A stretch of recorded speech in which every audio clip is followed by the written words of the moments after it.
Hallelujah, isang mapagpalang gabi po sa ating lahat. Tayo na po yung magsitayo at atin pong pasimulan ang ating gawain. Bigyan nga po natin ng malakas na palakpak ang Diyos na buhay, dakila magpakailanman, tapat kailan pa man. We worship you, Lord. We worship you, Jesus. Sabi po sa Biblia, whether two or more gather in His name, He is there with them. God is in this place. At nais ng Panginoon na tayo ay lukumin, na tayo ay Kanyang yakapin ng Kanyang presensya. Kaya as we sing this song po, let's continue to yearn, let's continue to long for the Spirit of God to fall on us. I love to worship you, my God. To worship you, my God. I love to worship you, my Lord, and see your Spirit falling down.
po'y manalangin. Hallelujah, Lord. Dakilang Diyos na makapangyarihan sa lahat. Panginoon, muli maraming salamat sa napakasaganang pagkakataon nito, Lord, na patuloy po na bumubukal sa aming mga puso na buong pananabik na dumating ang araw na ito, Lord, na kami po'y magkakatipon sa lugar na ito upang patuloy ka naming sambahin, walatin at dakilain sa buhay namin.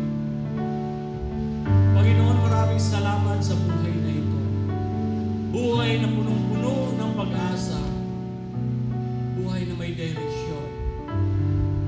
Sapagkat pati po sa aming mga puso, Panginoon, kayo po ay lubos na umibig, nag-iingat, at patuloy na bumubuhos ang pagpapala sa aming lahat. Lord, maraming salamat sa pag-iingat niyo po sa amin sa araw-araw. Maraming salamat sa kagalingan, kalakasan, kapayapaan ng aming puso at isipan. Dakilang Diyos, sa gabing ito, bago po kami magpasimula, Panginoon, Lord, patawarin niyo po kami sa mga nagawa naming pagkakasala. Inaamin namin na kami po isang makasalanan, nagkakasala sa isip, sa salita, at sa aming mga ginagawa. Lord, inaamin namin na kami po'y nagkakasala sa inyo. Sa pangalan po ng aming tagapagligtas, Panginoon, kami po'y inyong patawarin upang kami po'y magiging kaaya-aya at malayang makapasok sa inyong kalwalhatian. Dakilang Diyos, maraming salamat sa iyong anak na si Jesus, ang aming tagapagligtas, sapagkat kami po'y nagiging matuwid sa inyo. At sa gabing ito, Panginoon, ilit dalangin namin, Lord, na kami po'y iyong panahanan ng iyong banal na Espiritu upang lubos naming maunawaan ang mga salitang nagmumula sa iyo na kung paano, Lord, ihahayag na iyong lingkod ngayon sa gabing ito. Lord, samahan niyo po kami. Lubusin niyo po ang aming kagalakan, Panginoon, sa pamamagitan ng salitang magre-rebuke sa amin, magtutuwid sa amin, at patuloy na magpapalakas sa aming kaluluwa at espiritu. Dakilang Diyos, muli maraming salamat at sa inyong kapangyarihan, Panginoon. Patuloy namin ipinagkatiwala ang gawain ito mula sa simula hanggang sa matapos. At patuloy po namin ihandog ito sa inyo, Panginoon, para sa inyong kapurihan at kaluwalhatian. Sa pangalan ng aming tagapagligtas, ito po ang sama-sama naming panalangin. In Jesus' name, Amen. Amen. Hallelujah. Tunay nga po na ngayong gabi ay isang napakalakit, napakagandang oportunidad upang purihin po ang ating Panginoon. So as we sing, as we dance, and as we praise God, we will give glory to His name. Amen po ba? Amen. I give you glory.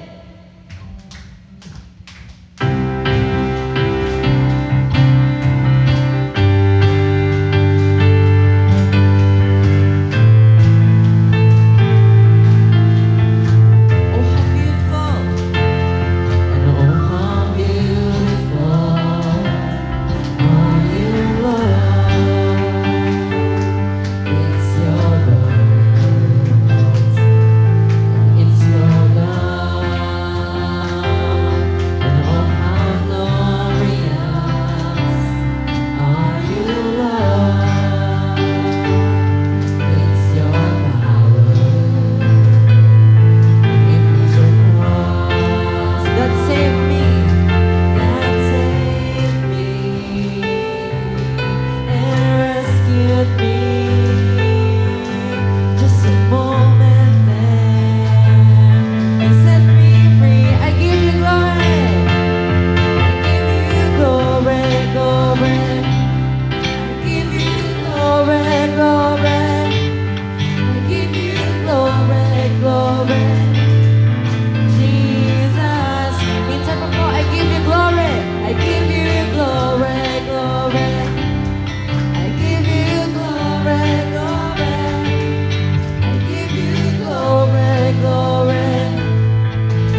kabutihan ng ating Panginoon. Tapat, kailan pa man. Even if we fail, or God, you did not. I love you, Lord, for your mercy never fails me. And all my days I've been held in your hands. From the moment that I wake up until I lay my head, oh, I will sing of the goodness of God. I love your voice. I love your voice. And you have led me through the fire in darkest nights. You are close like no other. I've known you as a father. I've known you as a friend, and I have lived in the goodness of God. Let's lift our hands and sing all my life. And all my life you have been faithful. All my life you were good. And all my life you have been so, so good. With all my breath, with every breath that I am able, oh, I will sing of the goodness of God. I love your voice.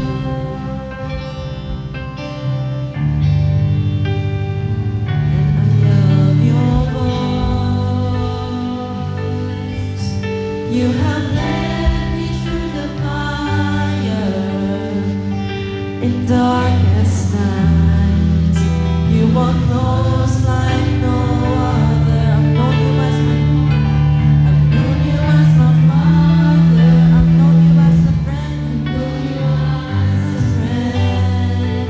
And I have lived in the goodness of God.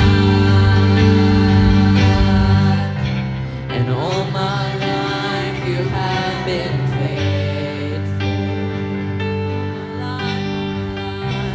And all my life you have been so, so good. With every breath that I am able, oh, I will sing of the goodness of God. All my life, all my life. And all my life you have been faithful. All my life you are good.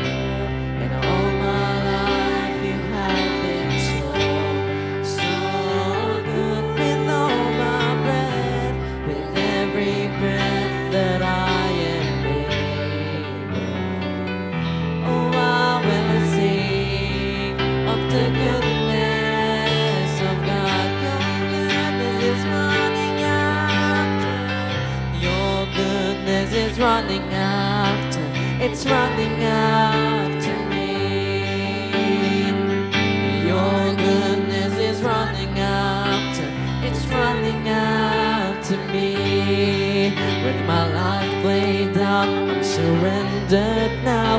I give you everything. Your goodness is running after. It's running after me. Your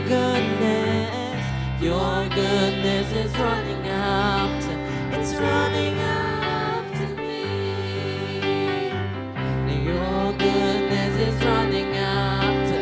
It's running after me. With my life laid down, I'm surrendered now. I give you everything. Your goodness is running after.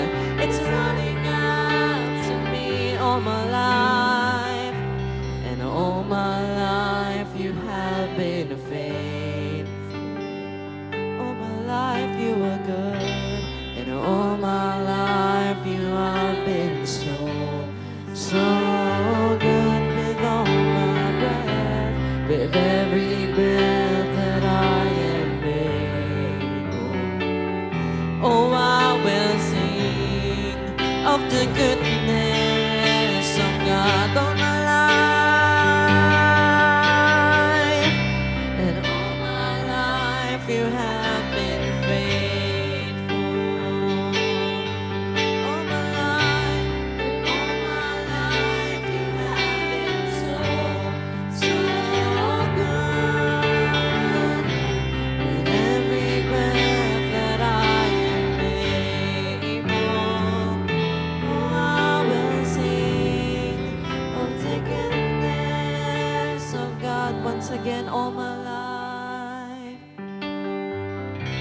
And all my life you have been faithful. All my life you are good. And all my life you have been so, so good. With all my breath, with every breath that I am able. Oh, I will sing of the goodness of God.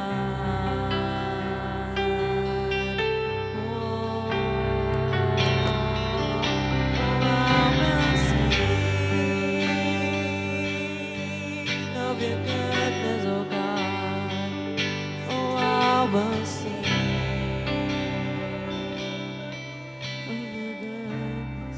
Sa huling pagkakataon po, once again, let's sing. And all my life you have been faithful. And all my life you have been so, so good. With every breath that I am able, oh, I will sing of the goodness of God.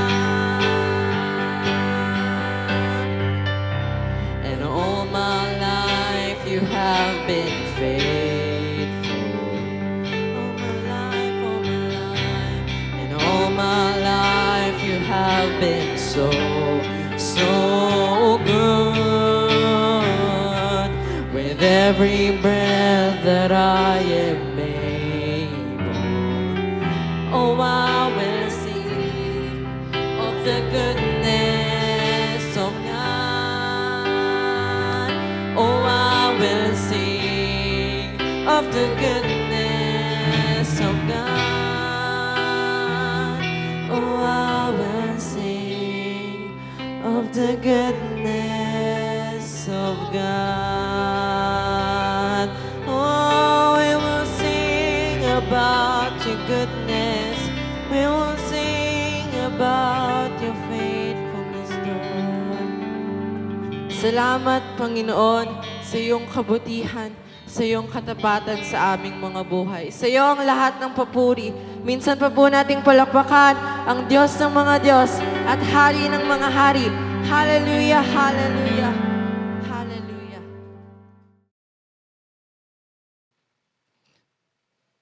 Pakibukas po tayo sa aklat po ng Isaiah chapter 55, beginning verse 9. Yan.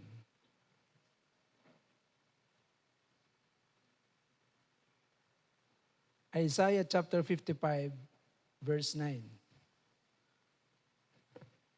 Kung paanong ang langit ay mas mataas kaysa lupa, ang aking kaparaanan ay higit kaysa inyong kaparaanan. At ang aking kaisipan ay hindi maaabot ng inyong kaisipan. Okay. Ang Diyos po ang bahalang magpala sa kanyang buhay at banal na salita. So ngayong gabi pong ito ay nais ko pong ibahagi sa atin the characteristic of God and how believers respond. Yan. The characteristic of God and how believers respond. Tunay nga na ang Panginoon ay nagpakilala sa pamamagitan ng kanyang buhay at banal na salita. Amen po ba? So maraming beses na nating narinig kung sino ang Diyos, ano ang Diyos, at paano natin siya nakilala. So nakilala natin siya sa pamamagitan ng kanyang salita. At dito makikita natin, habang tinitignan natin ang salita ng Panginoon ay mas lalo nating nakikilala kung sino ang Diyos na ating pinaniniwalaan sa ating mga buhay. Kaya nga, maraming mga katangian ang Diyos na talagang ito po ay dapat po nating maintindihan at maunawaan upang sa ating pagkakilala sa Diyos ay makita rin natin kung paano tayo tumugon sa kanyang mga katangian. Amen po ba? So ngayong gabing ito ay there are 3 key characteristic of God. Merong 3 key characteristic ang Diyos na kung saan dapat ang mga mananampalataya ay paano po ba tayo mag-respond kapag ito po ay nakita po natin, nalaman natin. So, meron pong 3 key characteristic. Unang karakteristik ng Diyos ay ang kanyang pagiging banal. The most important characteristic of God is the moral attribute of His holiness. Holiness, yung kanyang kabanalan. Banal po ba ang Diyos na nakilala natin? So sinasabi po ng Isaiah chapter 6 verse 3, ano po ang sinasabi ng Isaiah chapter 6 verse 3? And one called to another and said, Holy, holy, holy is the Lord of hosts. The whole earth is full of His glory. Meron pong awit niyan. Yung awit na nagsasabing, Holy, holy are you, Lord. The whole earth is filled with your glory. Kapag ginaawit natin ang awit nito, ano kaya ang respond natin sa Diyos na banal? Ano ang respond ng tao?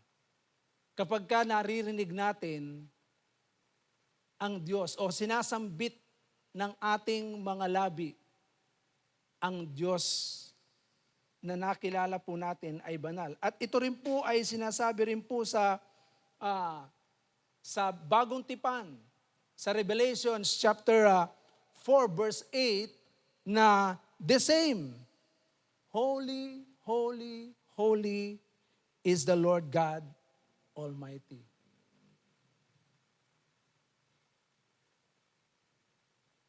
And the 4 living creatures, each of them with 6 wings, are full of eyes all around and within.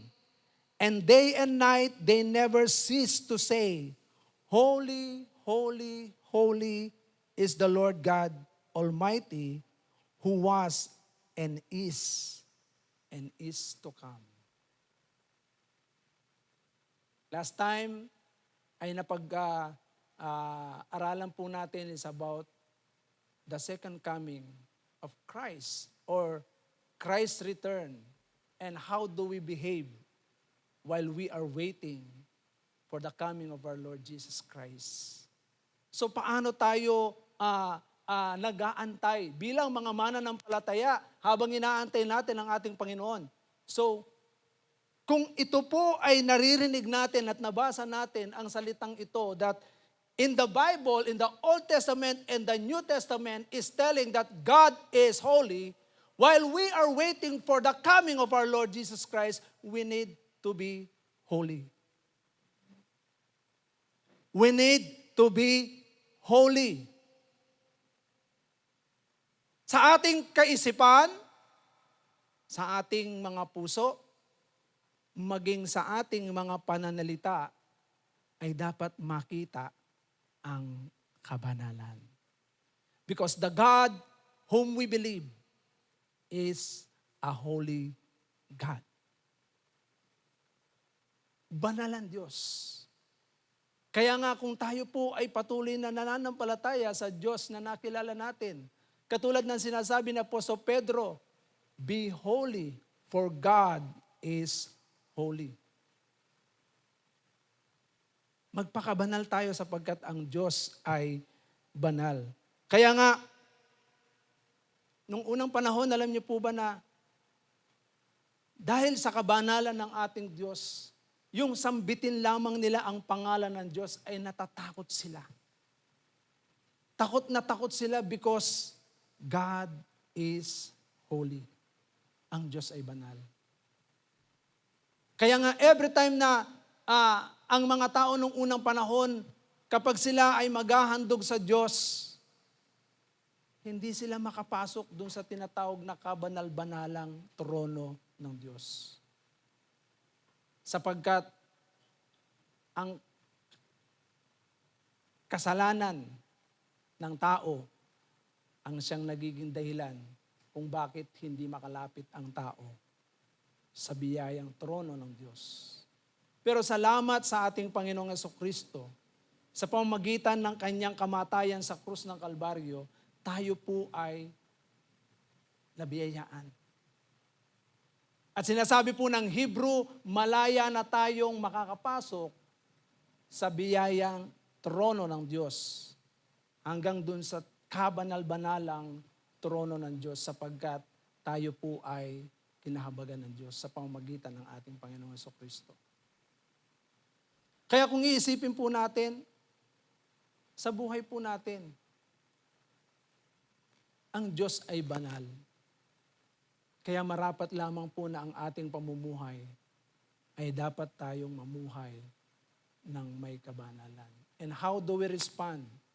We are responding to a holy God that we need to be holy. That every time na tayo ay haharap sa Panginoon, isipin po natin, parang ano yan sample lang po ito. Kapag ikaw ay pupunta sa lugar ng hari, o kaya ng presidente, ikaw ba ay pumapasok na lang ng basta-basta? Doon sa lugar ng hari o ng isang presidente, papasok ka ng, sige lang, kung gusto mo lang pumasok, hindi ba't merong proper way paano ka makakarating doon at makakausap mo ang isang presidente? Kaya nga sa bawat isa po sa atin, alam niyo po ba na kapag naunawaan po natin yung kabanalan ng Diyos, ang sarap po ng pakiramdam. Bakit? Dahil sa kabanalan ng ating Panginoon, alam niyo po ba na naranasan po natin yung kanyang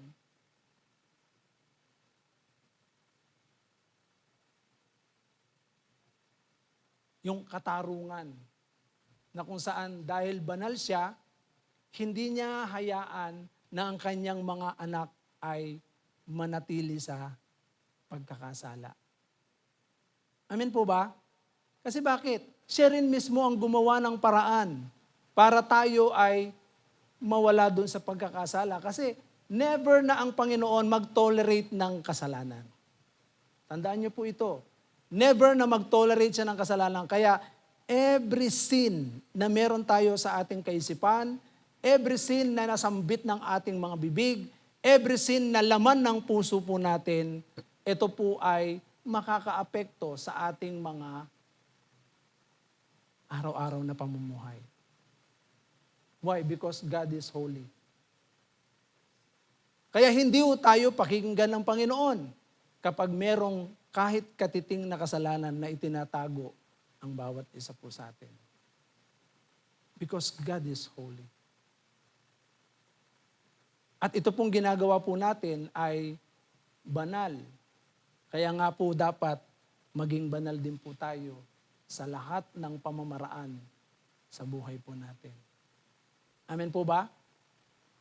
Pwede po bang yung white lies ay sabihin natin? Hello? White lies. Ay, ano lang naman po yan eh. White lies lang. Ang tanong, yung white lies po ba hindi ba kasinungalingan? Hindi ba kasinungalingan yon? Ano bang nakasulat sa Bible? Ang Diyos po ba ay sinungaling? No, God cannot lie.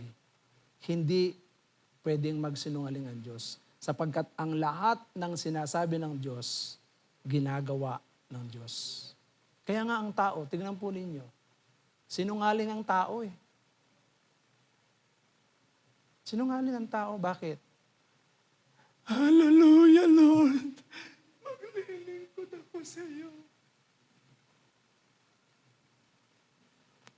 Tanungin ko po kayo, nung unang na-born again tayo, sinabi po ba natin yon? We will surrender all? Taas ang kamay nang nagsabi nun, nung unang ma-born again tayo, unang maranasan mo ang Diyos, nagsabi ka ba, Lord, I surrender all. Taas ang kamay ng mga nagsabi nun.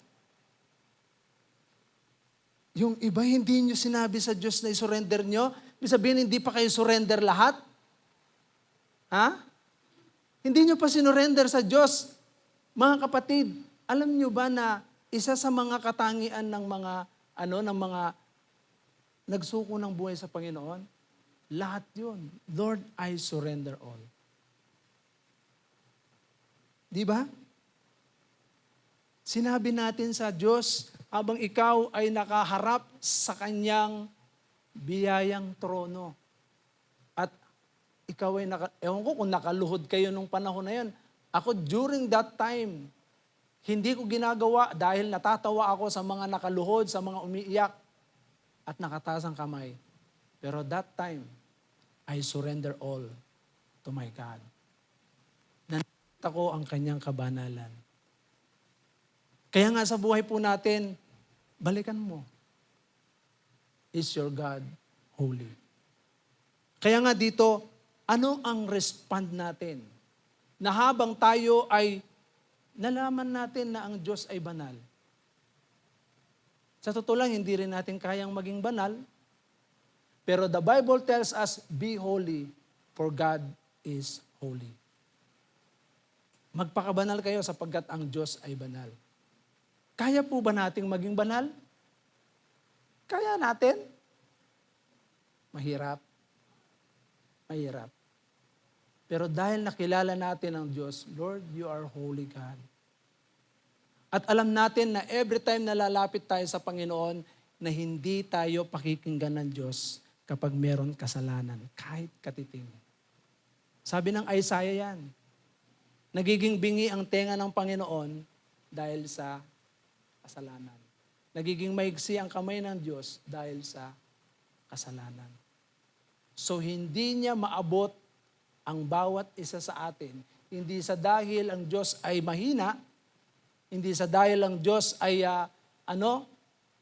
hindi tayo kayang tulungan, pero tandaan po natin, dahil sa kasalanan. Kaya nga, kapag nakilala natin ang Diyos ay banal, talagang kailangan nating sikapin na lumapit sa Diyos na banal ng merong kabanalan. Amen po ba? Amen po ba? Kaya nga ang tawag nito, ang mga Kristiyano kapag tinignan niyan talagang binabantayan tayo ng maraming saksi. Sa totoo lang po, sino ang mga saksi? Ang mga dyablo. Saksi yan. Tinitignan ka kung ano ka. Bawat kilos mo yan. Sabi ng Hebrew chapter 11 verse Hebrew chapter 12 verse 1. Tama po ba? Na tayo ay napapaligiran ng maraming saksi.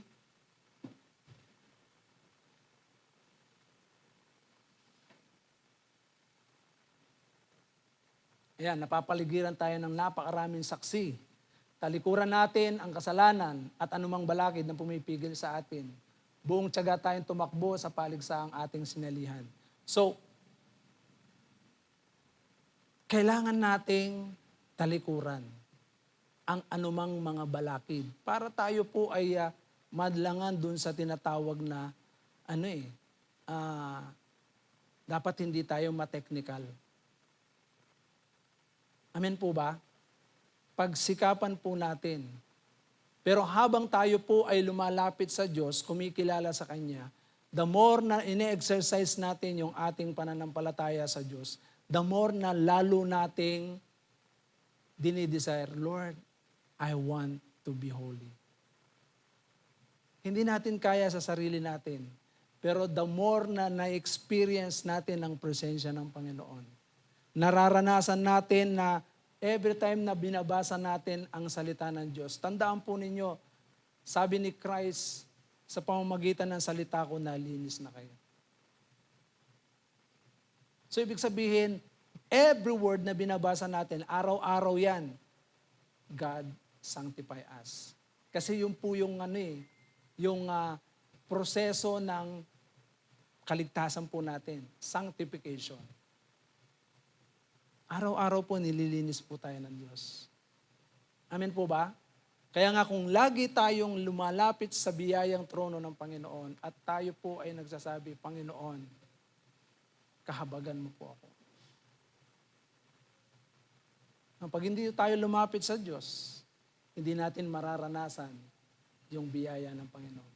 Kaya tignan po ninyo, kapag ikaw ay lumalayo sa Panginoon, pansinin po natin kung anong nagiging karakter natin. Diba? Ang nagiging karakter natin, nagiging matigas yung puso natin. Pero kapag tayo po ay patuloy na, nakikita po natin yan, no? Ang diablo, tinitingnan tayo. Ang maraming unbeliever, mga kamag-anak natin, sample na lang. Tinitignan ka dyan, bawat pagkakamali mo dyan. Pinupuntusan po tayo dyan. Amen po ba? Kaya nga sa bawat isa po sa atin, maging sa bawat salitang lalabas sa bibig natin, dapat may kabanalan. Hello? Amen po ba?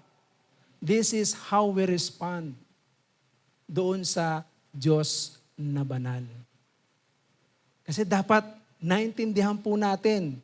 Kaya nga, ang sabi ng Panginoon, kung paano ang langit ay mas mataas kaysa lupa, ang aking kaparaanan ay higit kaysa inyong kaparaanan. At ang aking kaisipan ay hindi maabot ng inyong kaisipan. So hindi natin kayang arokin ang Diyos. Ibig sabihin niya, hindi natin maarok. Pero dahil tayo ay naniniwala sa Diyos, kayang maging banal ng isang tao. Hindi sa sarili nating kaparaanan, kundi sa kaparaanan ng Diyos. Amen po ba? Amen po ba?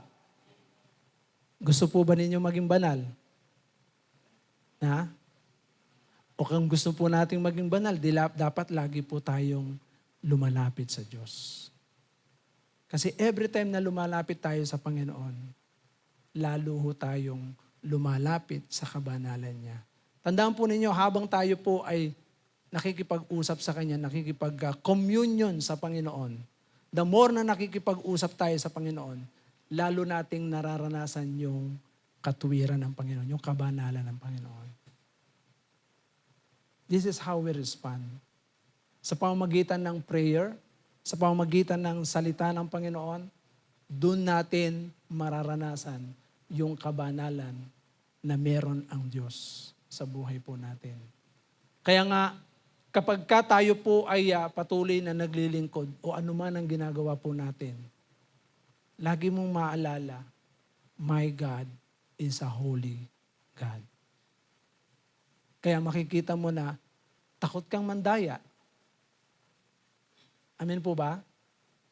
Takot kang manloko. Takot kang gumawa ng hindi tama sapagkat alam natin na ang Diyos ay banal. Kaya nga every time na tayo po ay lalapit sa ganito, halimbawa, eto tandaan po natin, kapag ikaw ay tatayo, aawit, mananalangin, how we respond?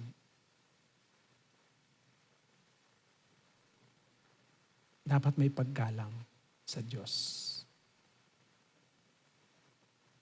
Never tayong tatayo sa harapan ng pulpito na merong kahit katiting na kasalanan sa ating puso. Never tayong hahawak ng mga bagay na banal kapag merong nakatagong kasalanan.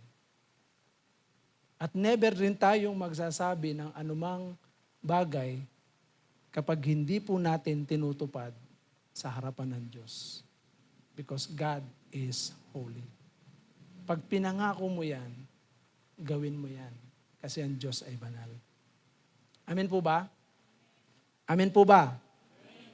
Pangalawa na kung saan ito po ay napakahalaga din na kung saan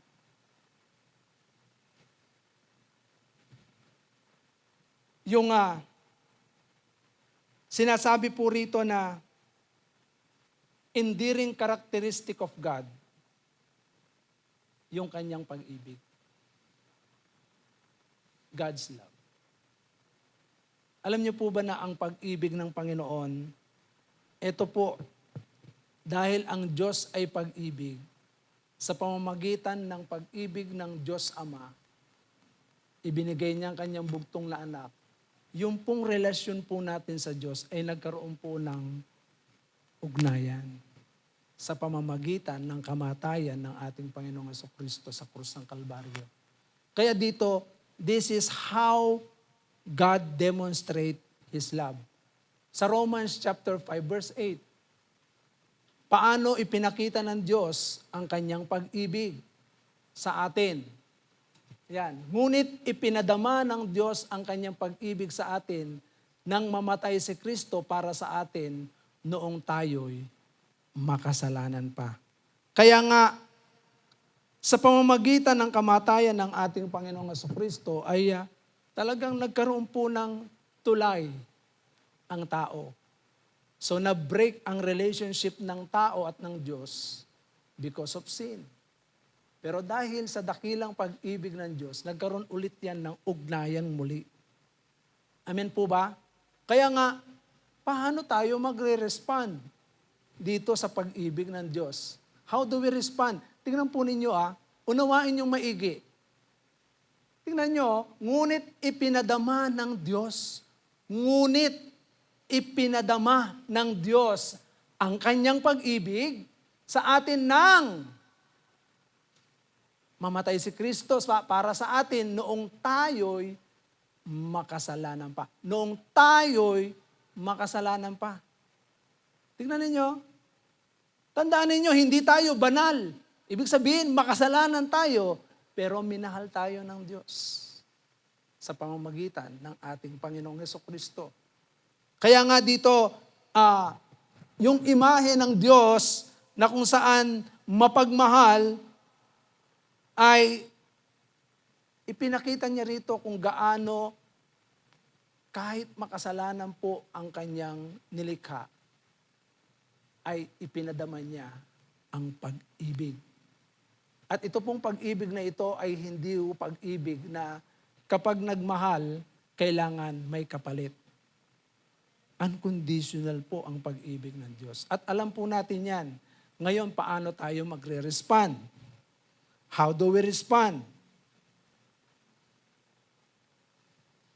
Tignan po niyo yung sinasabi ng Genesis chapter 3, verse 17 to 18. Ano pong sinasabi?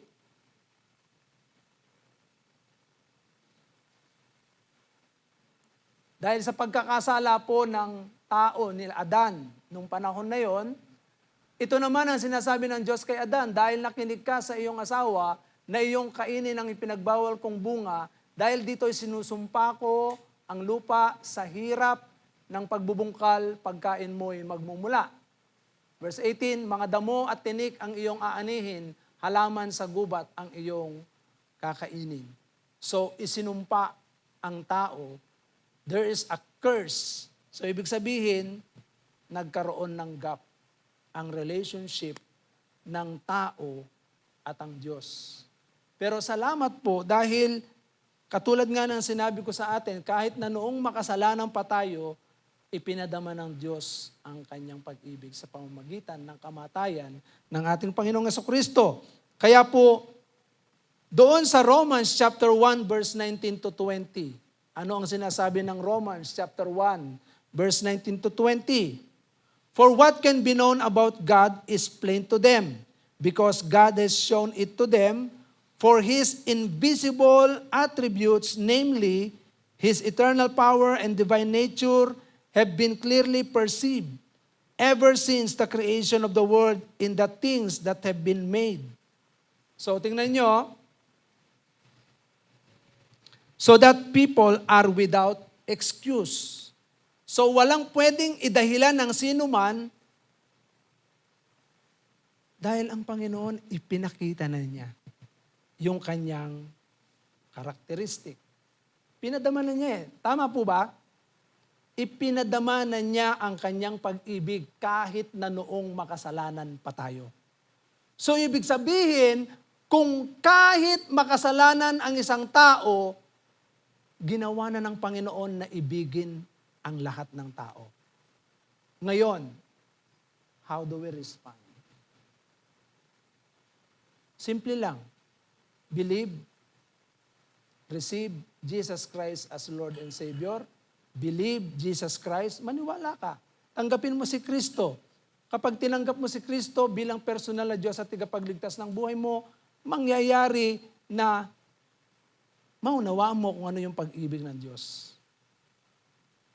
At sa totoo lang, kahit na minsan ang tao, naririnig na niya yung pag-ibig, yung salita, for God so loved the world that He gave His only begotten Son, unless na ito po ay talagang maranasan mo ang pagkilos ng Diyos sa buhay natin. Hindi mo maintindihan yung pag-ibig ng Diyos sa buhay natin. Hindi mo maunawaan. Kaya nga, alam niyo po ba na napakahalaga na kung saan, tignan po niyo dyan, no? Sa creation pa lang, pinakita na ng Panginoon na mahal tayo. Bakit? Kompleto po ba lahat nung unang likhain ng Diyos ang tao? Di ba? Malaya niyang kainin lahat. Maliban doon sa dalawang puno. Puno ng kaalaman at puno ng buhay. Malaya. Ibig sabihin, pipitas ka lang. Wow, ang sarap.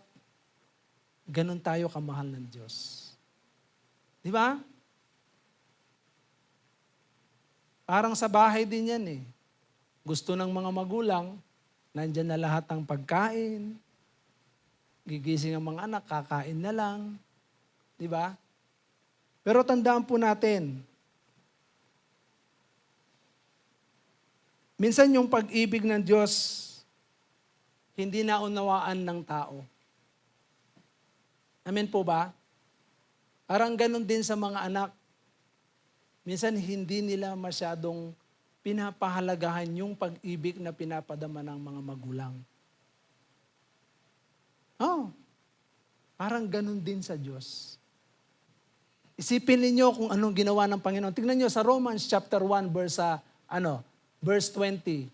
Mula pa ng likay ng Diyos ang salibutan ng kanyang likas na hindi nakikita ang kanyang kapangyarihang walang hanggan at ang kanyang pagka-Diyos ay maliwanag na iniyag niya ng kanyang mga ginawa. Kaya't wala na silang may dadailan pa. So ibig sabihin, sa creation pa lang makikita mo how God loved the people. Kompleto eh. Pati yung pamamahala, ibinigay ng Diyos, pati yung pagbibigay ng mga pangalan sa lahat ng halaman, sa lahat ng hayop, sa lahat ng insekto. Sabihin, binigay ng Diyos ang kapamahalaan sa tao. Sabihin, nasa Kanya malaya. Sabihin, nandun yung Kanyang Yung pag-ibig ng Panginoon talaga na ibang-iba eh. Pero dahil ang tao naging makasalanan, disobedient ang tao, yung love ng Panginoon ay talagang nabaliwala. Pero ang Diyos, tingnan po ninyo yung kanyang kabutihan, yung kanyang pag-ibig. Yung pag-ibig ng Panginoon, kahit na nagkasala na ang tao, paulit-ulit pa rin siyang gumawa ng paraan. Kaya nga, minsan lang na ginawa ng Panginoon na ibigay niya ang kanyang bugtong na anak at ito ay hindi na mauulit-ulit. Hindi na mauulit-ulit yun. Kasi, ito na po yung katibayan na merong pag-ibig ang Diyos sa atin. Kaya nga, pag-iisipin natin, yung pag-ibig ng Panginoon.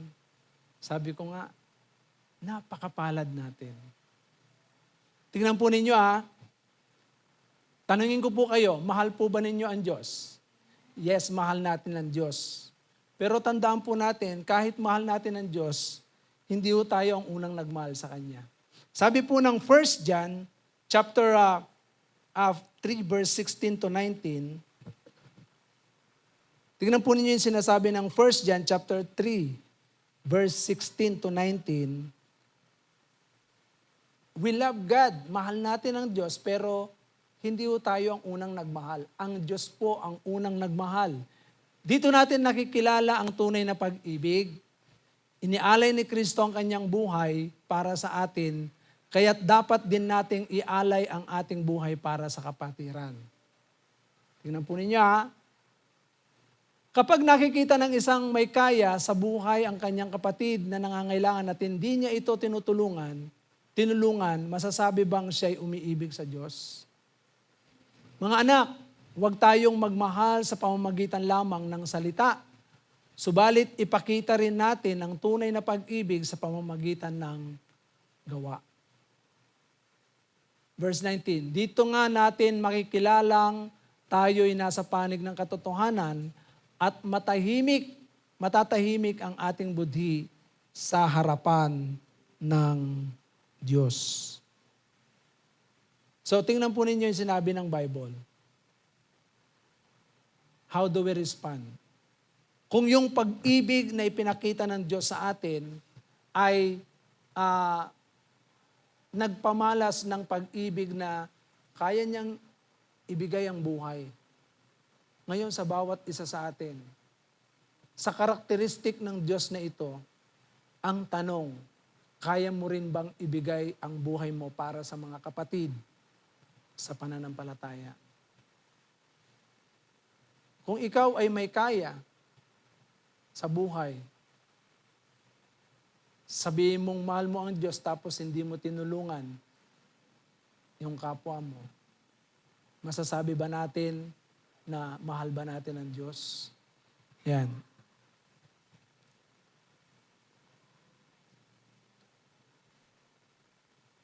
Sa John chapter 1, verse 1 to 5, tingnan po natin yung sinasabi po sa John chapter 1, verse 1 to 5. Nang pasimula ay naroon na ang salita ay kasama ng Diyos at ang salita ay Diyos. Sa pasimula ay kasama na siya ng Diyos. Nilikha ang lahat ng bagay sa pamamagitan niya at walang anumang nilikha nang hindi sa pamamagitan niya. Ang nilikha sa kanya ay may buhay at ang buhay ay siyang ilaw ng sangkatauhan. Nagliliwanag sa kadiliman ng ilaw at hindi ito nagapi kailanman ng kadiliman. So tingnan po ninyo, ang pag-ibig ng Diyos ay naglagay ng solusyon para ang tao ay patuloy na maniwala sa Diyos na kung saan nagmamahal sa Kanya. Nagmamahal sa mga tao na kung saan ito po ay talagang sa pamamagitan ng ating Panginoong Jesucristo ay bumaba siya at nakapiling ng marami. Kaya nga, kung maunawaan ng lahat na ang ating Panginoong Jesucristo sa pasimula pa'y kasama na ng salita. So ang salitang naririnig natin ngayon ay patunay lamang na talagang ang Diyos po ay Diyos na nagmamahal noon pa man at hanggang ngayon at sa darating pang panahon. Kaya sa pamamagitan niyan,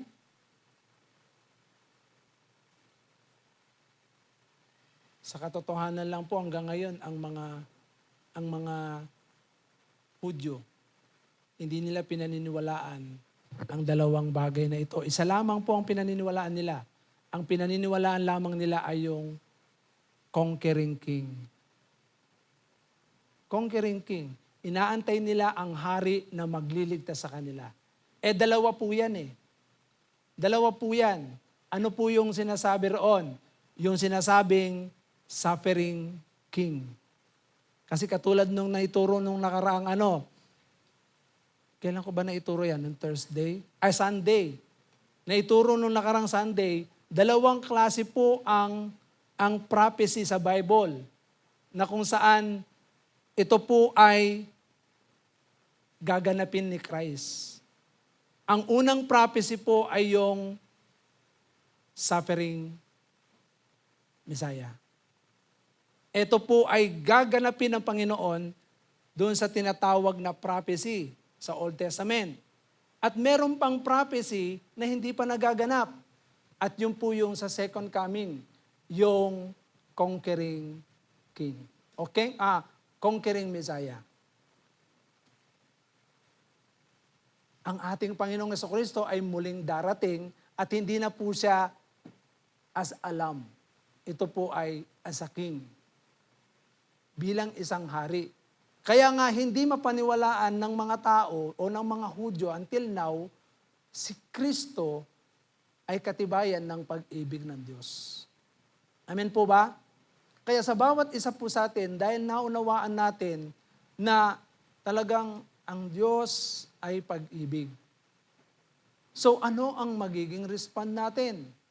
Talagang mamahalin din natin ang ating Panginoon na talagang kung paano siya nagmahal sa bawat isa po sa atin. Kaya bawat isa po sa atin, mga kapatid, ay patuloy po nating ipakita yung pag-ibig na ipinadama ng ating Panginoong Jesucristo. At alam niyo ang pag-ibig ng Panginoon, makikita rin po natin dito na nakapaloob dito yung kanyang kababaang loob. Kababaang loob. Bakit? Kapag tayo po ay nakaranas po ng pag-ibig ng Panginoon, tandaan po ninyo, ang mga Kristiyanong merong pag-ibig ng Diyos, mababa ang loob. Meron siyang tinatawag na humility. Hindi mayabang, hindi mapagmataas, hindi mapusok. Laging nandun yung humility. Kasi bakit? Example ng karakteristik ng Panginoon is love. At yung love na yan ay nagpakita ng humility hanggang sa krus ng Kalbaryo. Hanggang mamatay siya. Ipinakita niya yung kabanalan na yan. Kaya nga sa bawat isa sa atin, if we know Christ, dapat din, ang respond din natin, maging mapagpakumbaba rin tayo. Amen po ba? Kasi kapag sign yan ng mapagmahal eh. Pero kapag ma-pride ang isang tao, wala siyang pagmamahal. Tama po ba? Tama po ba? Kapag ang isang tao naunawaan niya ang pag-ibig ng Diyos, meron niyang humility. And you cannot be a perfect servant of Christ kapag hindi mo naunawaan yung love ng Panginoon sa atin. Kaya nga nandoon yung pag naintindihan natin na minahal tayo ng Panginoon ng gayon na lamang. Alam nyo, nung nandun ako sa camp, itong mula Tuesday, Wednesday, Thursday, hanggang ngayon, yung unang araw na kinanta namin pangalawang araw, yung Sukdulang Biyaya. Sabi ko, napakaganda ng ginawa ng Panginoon sa atin. Sabi ko, ang ganda nung lyrics niya. Yung sukdulang biyaya ng Panginoon, yung pagmamahal ng Panginoon. Kaya nga, the more na maunawaan natin yung pag-ibig ng Panginoon, tingnan nyo yung magiging respond natin. Talagang, you will humbly bow down before the Lord. You will humbly serve the Lord. Na talagang hindi ka magmamalaki. At wala kang ipagmamalaki kundi si Kristo lang. Dahil sa ginawa ng Panginoon, talagang kung hindi siya namatay sa krus ng Kalbaryo dahil sa pag-ibig ng Diyos, wala tayo ngayon. Amen po ba? Wala tayo ngayon. Kaya ngayon, sukdulang biyaya ng Panginoon, sabi niya, ano ba yun, para makita nila eh. Talagang, nung binabasa ko siya doon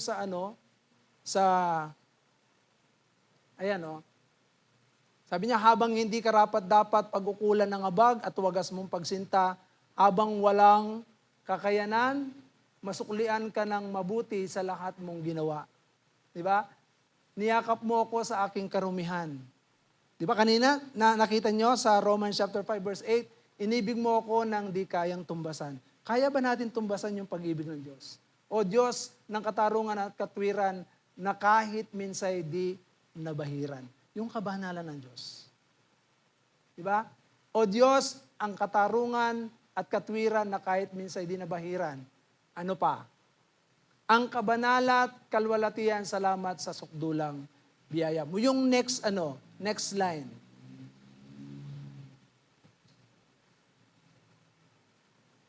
O Diyos ng pag-ibig na mas malawak pa kaysa aking mga pagkakasala. Grabe oh. Tapos tignan niyo po, higit pa sa buhay ko, salamat sa sukdulang biyaya. Di ba pagka iisipin mo, yung pag-ibig ng Diyos, yung kanyang karakteristik,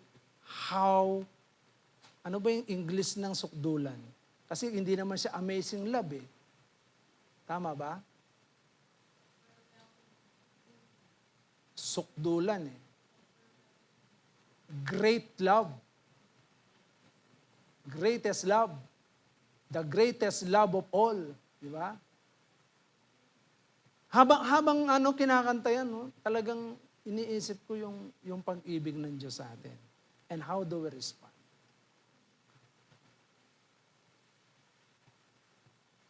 Minsan, nakakalimutan natin yung pag-ibig ng Diyos, lalo na kapag may mga challenge sa buhay natin. Pero sabi ni Paul, who can separate us from the love of God? Sa Romans chapter 8. Meron bang makapaghihiwalay sa atin sa pag-ibig ng Diyos? Sa Romans chapter 8, kaya-kayang ihiwalay tayo doon sa pag-ibig ng Diyos na kung saan ipinadama niya sa atin sa kabila ng makasalanan tayo. Tingnan mo sa Romans chapter 8. Sino makapaghiwalay sa atin sa pag-ibig ng Diyos?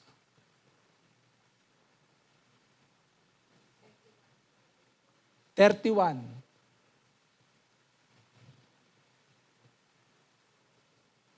Ano pang masasabi natin tungkol dito? Kung ang Diyos ay panig sa atin, sinong makalalaban sa atin? Kung ang sarili niyang anak ay hindi niya ipinagkait, sa halip ay binigay para sa ating lahat, hindi kaya niya ibibigay sa atin ng lahat ng bagay? Sino ang makapagharap ng paratang laban sa mga inirang ng Diyos? Gayong ang Diyos ang nagpawalang sala sa kanila. Sino ang hahatol na sila'y parusahan? Si Kristo Jesus na pinatay, ngunit higit sa lahat ay muling binuhay.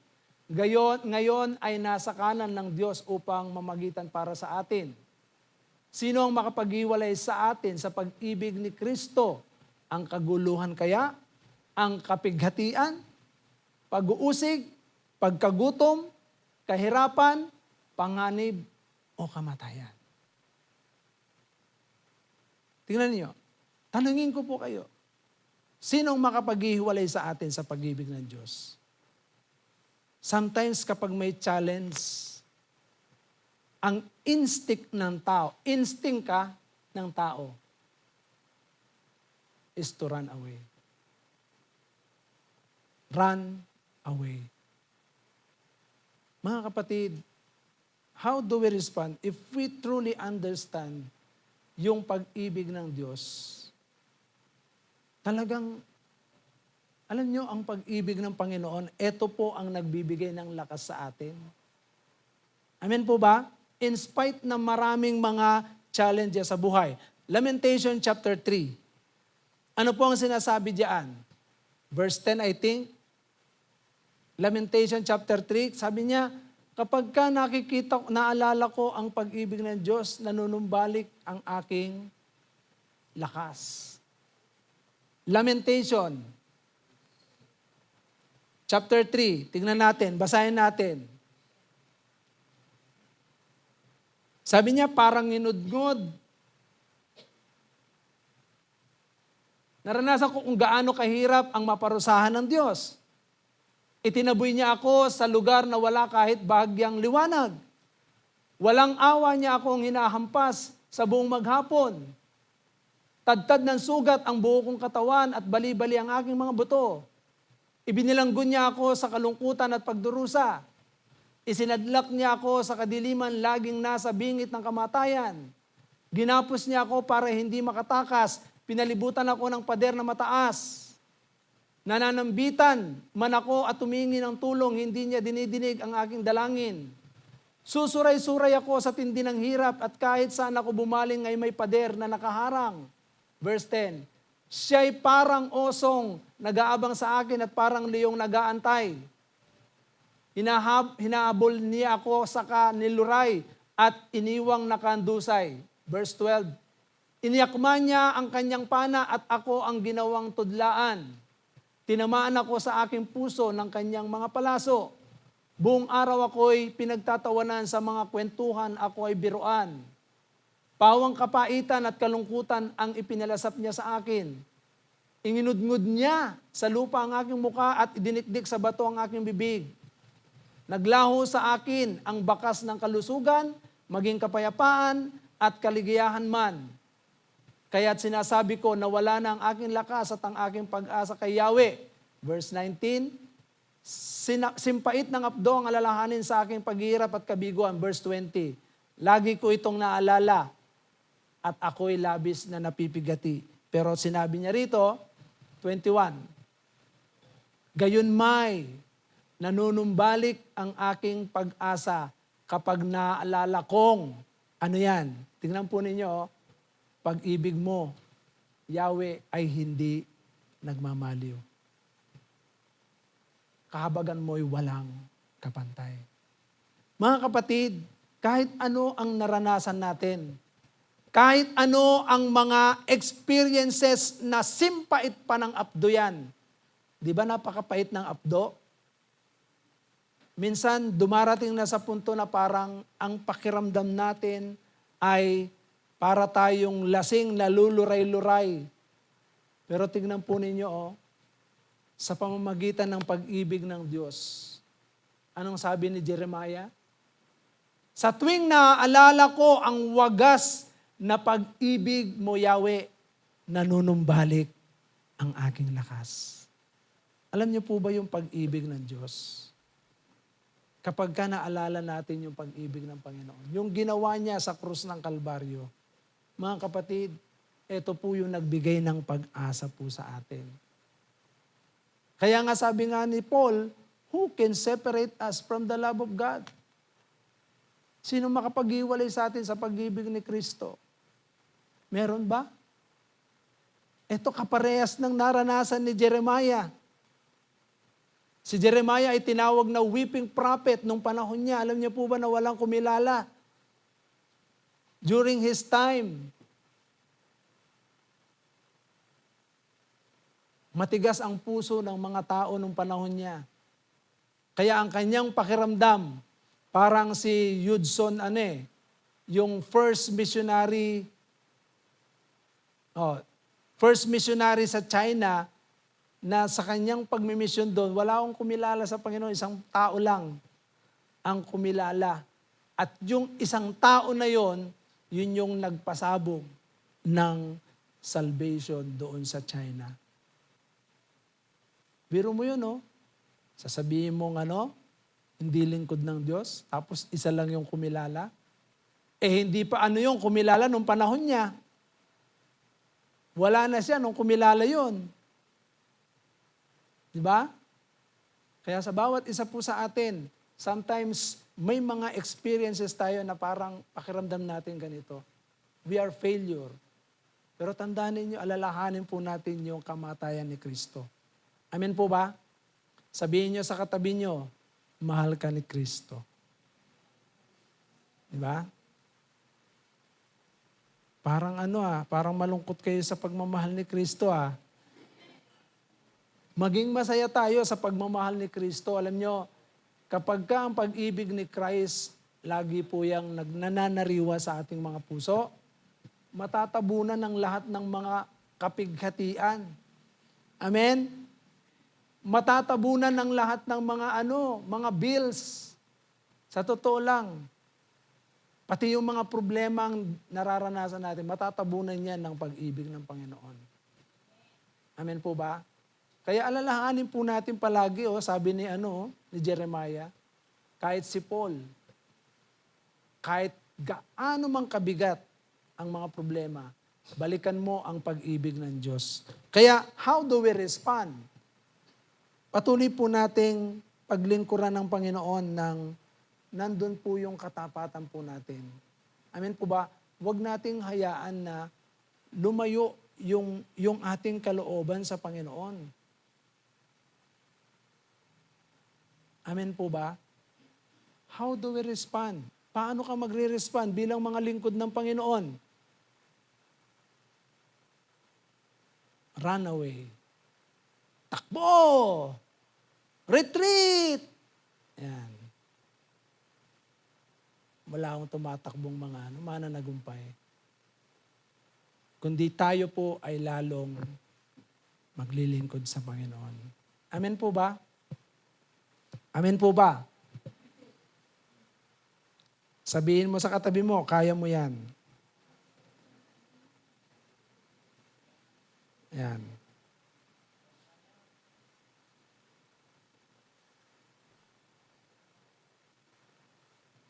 Okay. Pag-ibig ng Diyos. Ano po yung sinasabi po sa Isaiah chapter 57 verse 15.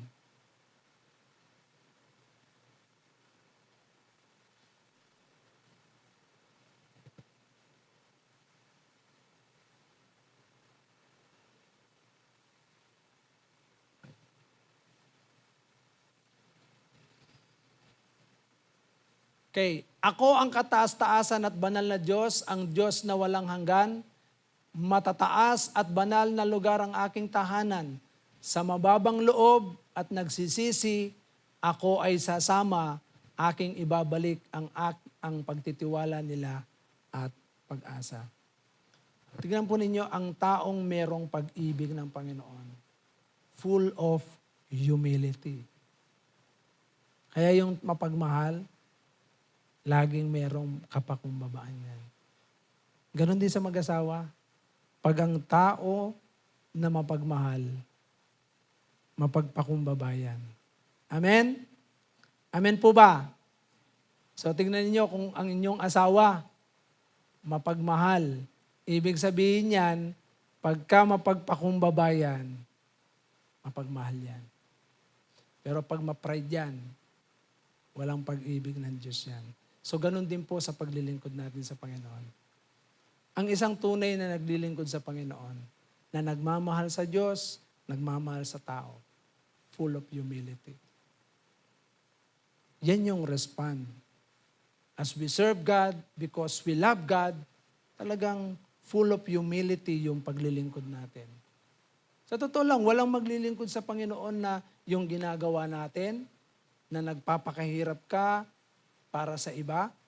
Walang gagawa niyan na tapos walang bayad. Walang bayad. Gagawin mo yung bagay na yan na wala kang hinahanap na sukli. Nasuklian ka doon sa ginawa mo. Yun yung yun yung humility. Yung sign of love ng Panginoon . Di ba? Tingnan niyo ang Panginoon. Naghahanap po ba ng sukle? Hindi. Basta, pinakita niya yung pagmamahal niya sa pamamagitan ng krus ng Kalbaryo, pero ipinakita niya ng punong-puno ng kababaang loob. Kahit siya ay Diyos, talagang makikita natin, ipinakita niya yung humility. Kaya makikita natin, pag meron ka pa kumbaba ng isang manggagawa o believers, sabihin niyan, full of love. Punong-puno ng pag-ibig ng Diyos. Amen po ba? Pero kapag mayabang yan, mapagmataas yan. Walang pag-ibig ng Diyos yan. Hindi niya naintindihan ang pag-ibig ng Diyos na ginawa sa krus ng Kalbaryo. Amen po ba? Amen po ba? And lastly, number 3, sovereignty.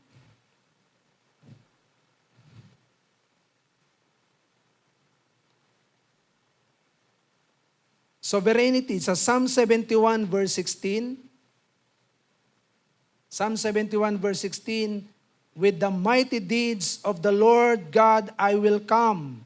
I will remind them of your righteousness, yours alone. Sa Isaiah chapter 40 verse 10, behold, the Lord God comes with might, and his arm rules for him. Behold, his reward is with him, and his recompense before him. Pag sinabing sovereignty, yung pong kanyang control, supreme power. Yung control ng Panginoon, God is in control for everything. He is a sovereign God. He is everywhere. He knows everything. Alam niyang lahat. He is a powerful God. Yan po yung pagka sinabing sovereign God. Makikita natin yung pagiging omniscient, pagiging omnipotent. Yan. Kaya nga, ang Panginoon, pag kilala mo siya, anong magiging respond natin? Matatakot ka ba sa buhay na ito? Ha? If you know God, the God who we believe, ay, pag sinabi mong He is in control, He knows everything. Di ba katulad na sinabi kanina sa Isaiah 55 verse 9, ang kaisipan ng Diyos ay masigit sa kaisipan natin, ang pamamaraan ng Diyos ay masigit sa pamamaraan natin. Kaya nga kapag alam mong ang Diyos ay sovereign God, bakit ka natatakot? How do we respond as a Christian, as a believer? Mga kapatid, hindi tayo nakakilala sa Panginoon na parang lagi tayong talunan. Pag sinabing sovereign God, talagang ipakita po natin na tayo talaga ay naniniwala sa Kanya. Amen po ba? Amen po ba? Tingnan niyo yung sinasabi sa Romans chapter 11 verse 33 to 36. Romans chapter 11 verse 33 to 36. Anong sinasabi diyan? Lubhang napakasagana ng kayamanan ng Diyos. Di matarok ang kanyang karunungan at kaalaman. Sino ang makapagpapaliwanag ng kanyang mga kapasyahan? Sino ang makakaunawa ng kanyang mga pamamaraan? Gaya ng nasusulat. Sino ang nakakaalam na sa pag-iisip ng Panginoon? Sino ang maaring maging tagapagpayo niya? Sino ang nakapagbigay ng anuman sa kanya na dapat niyang bayaran? Sapagkat ang lahat ng bagay ay mula sa kanya, sa pamamagitan niya at pag-aari niya, sa kanya ang karangalan magpakailanman. Amen. Diba? He is a sovereign God. Paano mo sasabihin na ang hirap-hirap ng buhay? Gayong ang Diyos na pinaniniwalaan natin, na Ama natin, siya ang may-ari ng lahat ng bagay.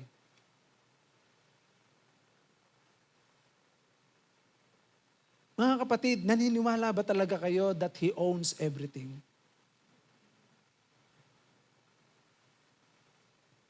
Pero sometimes our mind, our heart fails. Doon sa kabanalan, doon sa pag-ibig na meron ng Diyos at maging sa kanyang kapangyarihan, sa kanyang pagiging Diyos.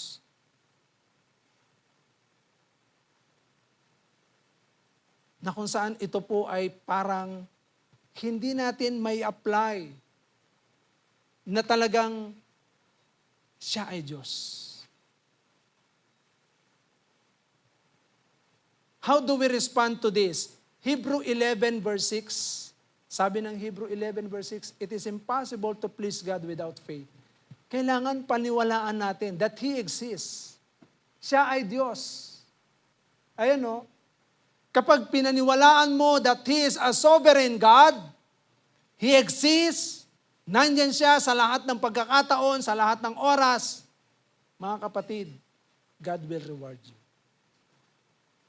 God will reward us. Kaya nga mapapansin ninyo, minsan kung kailan na ba parang bumabagsak ka na, biglang magpapadala ang Panginoon ng sagot para makita mo na, uy, grabe ang galing ng Panginoon. Minsan parang ka na yung mawawalan ka na, parang pabagsak ka na. Tapos biglang, pak! Uy! Makikita mo ulit ang galing ni Lord. Di ba? Naranasan nyo ba yung mga ganitong mga pagkakataon? Diyan lang pinapatunayan ng Diyos that He is a sovereign God. At dun sa panahon na parang seemingly there is no way, ang Diyos ay Diyos na makapangyarihan. Amen po ba? Na parang pag tinignan mo siya, parang alam niyo ba yung awit na God will make a way where there seems there be no way. He works in ways we cannot see. He will make a way for me. He will be my guide. Hold me closely to His side. With love and strength for each new day, He will make a way. He will make a way. That is a sovereign God. Kaya sa buhay po natin, mga kapatid, pag nakita po natin ang tatlong bagay na ito sa buhay natin, alam nyo, walang pwedeng maging dahilan para talikuran mo ang Diyos.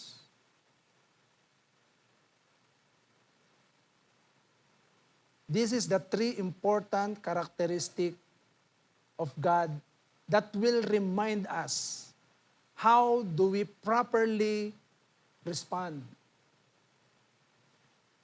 God's holiness, God is holy, God's love, and His sovereignty. Itong tatlong ito, kapag ka naunawaan mo sa buhay mo, you will properly respond sa buhay natin, sa lahat ng area ng buhay natin. Sa pamilya, sa trabaho, sa pag-aaral, and even sa paglilingkod natin sa Panginoon. Kasi naintindihan po natin yan. Kaya pagka naunawaan mo yan, tignan po ninyo, basahin po natin ulit yung Isaiah chapter 55 verse 9. Kung paano ang langit ay mas mataas kaysa lupa, ang aking kaparaanan ay higit kaysa inyong kaparaanan. At ang aking kaisipan ay hindi maaabot ng inyong kaisipan. No one can fathom God. But because God is sovereign, kaya niyang ipakita sa atin ang mga bagay na hindi natin maunawaan.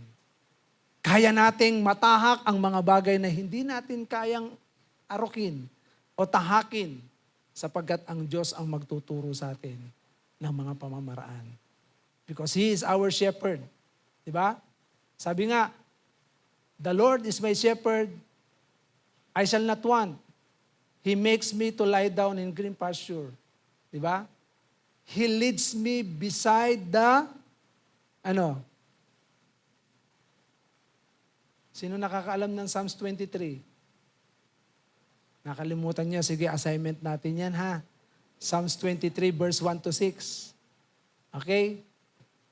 So tayo po ay inaakay ng Panginoon doon sa matuwid na daan. Yan. Sa kanyang tungkod at pamalo, tayo ay inaakay niya para hindi tayo malihis. Amen po ba? Kaya dito makikita natin, sige, balik mo doon sa Isaiah chapter 55. So, mga kapatid, as a believer, tandaan po natin na kung ikaw ay mananampalataya, lagi nating balik-balikan ang karakteristik na meron ng Diyos. Upang sa gayon, ang lahat ng mga bagay na talagang kinakaharap natin sa buhay, lahat ng ito ay hindi ho matatabunan. Amen po ba? Hindi matabunan yung pananampalataya natin sa Diyos. Yung pagkakilala natin sa Panginoon, balikan mo ang kanyang kabanalan. So dahil sa kabanalan ng Panginoon, tandaan nyo, sino tayo para tayo ay sumamba sa Diyos? Amen po ba? Sino tayo para tayo ay bigyan niya ng maglingkod sa Kanya? Di ba? Sino ka? Sino ako? Pero binigyan ka ng pagkakataon ng Diyos na maglingkod sa isang Diyos na banal. At sino rin tayo para mawalan ng pag-ibig sa Diyos, gayong siya ang unang nagmahal sa atin. Di ba? Minahal niya tayo ng wagas sa kabila ng makasalanan tayo. At sino rin tayo para sabihin natin ang buhay natin ay napakahirap. Tandaan natin, ang Diyos ay hindi mahirap. Mayaman ang Diyos natin. Amen po ba? Kaya sa oras na ito, how do you respond? Paano mo paglilingkuran ng Diyos na kung saan merong ganitong katangian? Unawain mo na merong Diyos na banal, mapagmahal, at Diyos na makapangyarihan. Amen po ba? Sa oras pong ito, kung naintindihan mo ang mga karakteristik ng Diyos na ito, 3 main characteristic ng Diyos. It is a privilege for us na talagang maglingkod ng may kabanalan, punong-puno ng pag-ibig at kapakumbabaan. At the same time, yung pananampalataya na hindi natitinag. Kasi meron Diyos na makapangyarihan. Amen po ba? Kaya lahat ng imposible, maniwala ka, God can. Amen po ba? Amen po ba? So sa oras pong ito ay patuloy po nating paglingkuran ng Panginoon, pagtiwalaan siya, at habang tayo po ay patuloy na naglilingkod, hayaan po natin yung pasasalamat na ginawa ng Diyos sa kabila ng tayo makasalanan. Hayaan po natin na ibalik po natin na magkaroon ng attitude of gratitude. Maging mapagpasalamat po tayo palagi. Pasalamatan natin ang Panginoon. Imbes na attitude of ingratitude. Hindi ka magpasalamat, hindi mo pasabihin sa Panginoon, Lord, napakabuti mo. Diba? Mas masarap sabihin, Lord, napakabuti mo. Kaya sa oras pong ito, hayaan po natin na awitin po natin itong sukdulang biyaya. At habang inaawit natin to, isipin natin na meron tayong Diyos na banal, meron tayong Diyos na mapagmahal, at meron din tayong Diyos na makapangyarihan, na talagang dapat po nating ibalik sa Kanya ang lahat ng pasasalamat sa ating buhay. Kaya, hayaan po natin na patuloy nating ipakita sa buhay na ito habang nabubuhay ka that who really God is sa ating mga buhay. Amen po ba? Parang anlungkot natin. Dapat maging masaya nga tayo kasi meron tayong Diyos na mapagmahal eh. Meron tayong Diyos na banal at meron din tayong Diyos na makapangyarihan. Huwag nating hayaan na patuloy tayong matabunan ng mga dinadala po natin sa buhay natin. Ngayon, habang inaawit po natin ito, let the power of God move sa ating buhay. Amen po ba? Sige po, habang inaawit natin ito, alalahanin natin kung sino ang Diyos sa buhay natin. Mang hindi karapat-dapat, pag-ukulan ng habang, at wagas mong pagsinta. Habang walang kakayanan, masuklian ka ng mabuti sa wagat mong ginawa. Niyakap mo ako sa aking karumihan. Ibig mo ako nang di kayang tumbasan. O Diyos ng katarungan at katuwiran na kahit minsay di nabayaran ang kabanalan, kalwalhatian. Salamat sa sukdulang biyaya mo, O Diyos ng pag-ibig na mas malawak pa kaysa aking mga pagkakasala. Higit pa sa buhay ko, salamat sa sukdulang biyaya mo.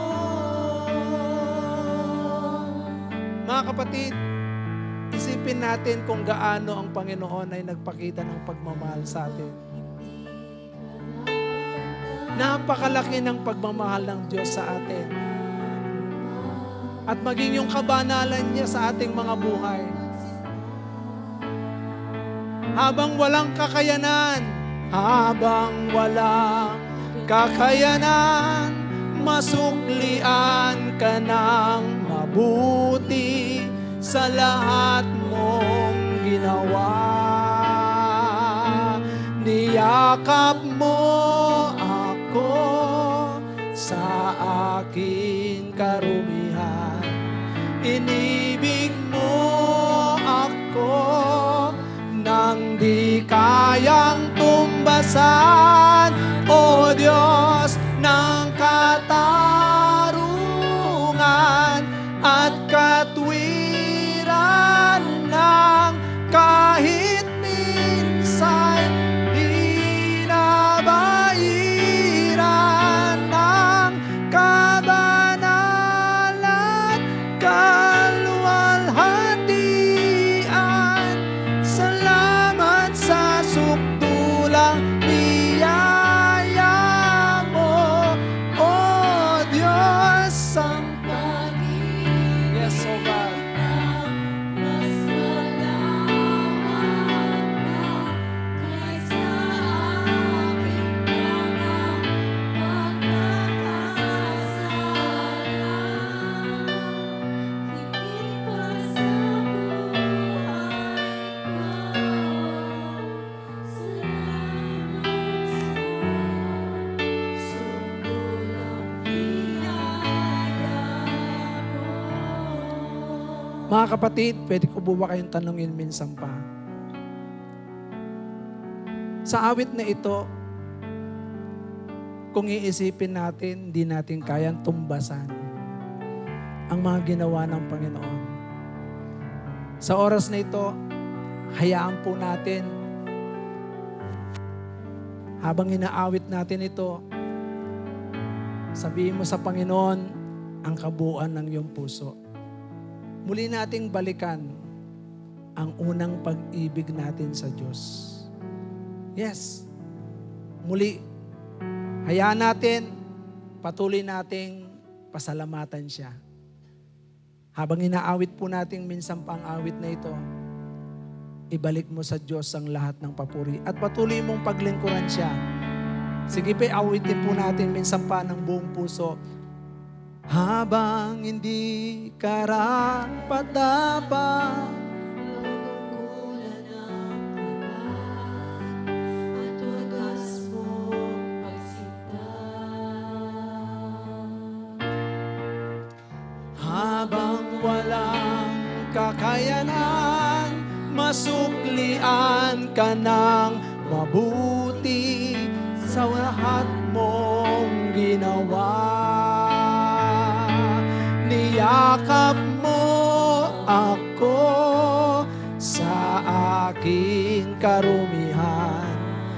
Ibig mo ako, di kayang suklian. O Diyos ng katarungan. At katwiran Kapatid, sa oras na ito, kung iniisip mo, parang hindi ka mahal ng Diyos, mga kapatid, mali. Mahal na mahal tayo ng Panginoon. At sa lahat ng mga nararanasan natin sa buhay natin, katibayan lamang na ang Diyos ay may pakialam sa atin. Minsan hindi tayo kailanman iniwan. Yes, sa oras na ito, sabihin mo sa Panginoon ang iyong pasasalamat sa lahat ng kabutihan, sa kanyang pag-ibig, sa kanyang kabanalan. Yes. Sana higit pa sa buhay ko, salamat sa sukdulang di. O Diyos, Diyos ang katarungan at katwiran na kahit minsan di nabairan ng kabanalan, kalwalhatian. Salamat sa sukdulang biyaya mo, O Diyos, pag-ibig na mas malawak pa kaysa aking mga pagkakasala. Hallelujah. Salamat, Panginoon. Sa buhay ko. Salamat sa sukdulang biyaya mo. Salamat. Salamat sa sukdulang biyaya mo. Salamat sa sukdulang biyaya mo. Panginoon, marami pong salamat. Sa kabila ng ikaw ay Diyos na banal, minahal mo ang isang katulad po namin. Sa kabila ng kami makasalanan pa, inibig mo kami ng wagas. At maging Panginoon sa lahat ng bagay, hindi mo kami pinagkulang. Ikaw ay Diyos na may kontrol ng lahat ng bagay. Araw-araw, ipinadarama mo sa amin sa pamamagitan ng hangin na nilalanghap namin, sa pamamagitan ng araw na nararanasan po namin tuwing umaaraw, sa pamamagitan ng liwanag sa gabi na patuloy na ang buwan ay sumisikat, at maging ang mga ulan na patuloy na dumidilig sa lahat ng mga halaman na kung saan kailangan po ng mga halaman upang mamunga at makain po namin. O Diyos, napakabiyaya mo sa amin. Tunay nga, O Diyos, na ikaw ay banal na marapat lamang na sabihin, Holy, holy are you, O God. Ikaw ay banal. At sino kami para kami ay maglingkod sa isang Diyos na banal? Sino kami para upang lumapit sa isang Diyos na mapagmahal? Lord, wala kaming kakayanan. Pero sa pamamagitan ng iyong kapangyarihan, kami, O Diyos, ay muling nabuhay, spiritual. At nagkaroon, O Diyos, ng pagkakataon na mamalas po namin at maranasan po namin ang iyong kabanalan at ang iyong kapangyarihan sa pamamagitan ng iyong banal na Espiritu. At ipinadama mo sa amin ang dakilang pag-ibig mo na siyang naging pag-asa sa isang taong walang pag-asa, Panginoon. Salamat po, Panginoong Yesus. Hayaan mong ang bawat isa po sa amin, kung paano kami tumugon sa buhay na ito naming ginagalawan, ay mas lalo po namin na makita ang isang makasalanang katulad po namin ay pinagkatiwalaan mo. Kapatid, pinagkatiwalaan ka ng Diyos. Kaya sa oras na ito, patuloy mong pagyamanin ang pagtitiwala ng Diyos na ito sa bawat isa sa atin. Ano ba ang ipinagkatiwala ng Diyos sa buhay mo ngayon? Kung titignan natin isang makasalanan, katulad natin,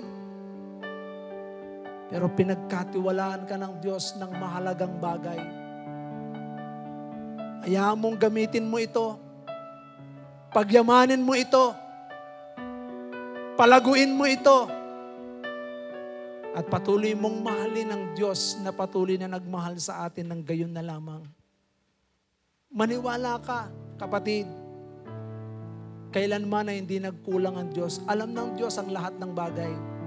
Na minsan sa tingin natin, parang hindi natin makakayanan pero maraming kaparaanan ng Panginoon na minsan hindi natin kayang arukin. Maniwala ka lamang, kapatid. Patuloy kang magtiwala ng lubos sa Kanya sapagkat Siya ay Diyos na may kontrol ng langit at ng lupa. Anong dahilan mo, kapatid, para hindi mo ibigay ang pinaka-the best na paglilingkod at pagsamba mo sa Kanya? Gayong Siya ay banal, gayong Siya ay mapagmahal, gayong Siya ay may kontrol ng lahat ng bagay. Kapatid, is there any reason para hindi mo ibigay ang lahat sa Diyos? Is there any reason para hindi mo siya pasalamatan ngayong gabing ito? Kapatid, patuloy nating itaas ang ating mga kamay at awitin natin ang awit na ito. Holy, holy are you, Lord. The whole earth is filled with your glory. Let the nations rise to thee. Honor and grace and praise to your name. Let your face shine on us, and the world will know you live. All the heavens shout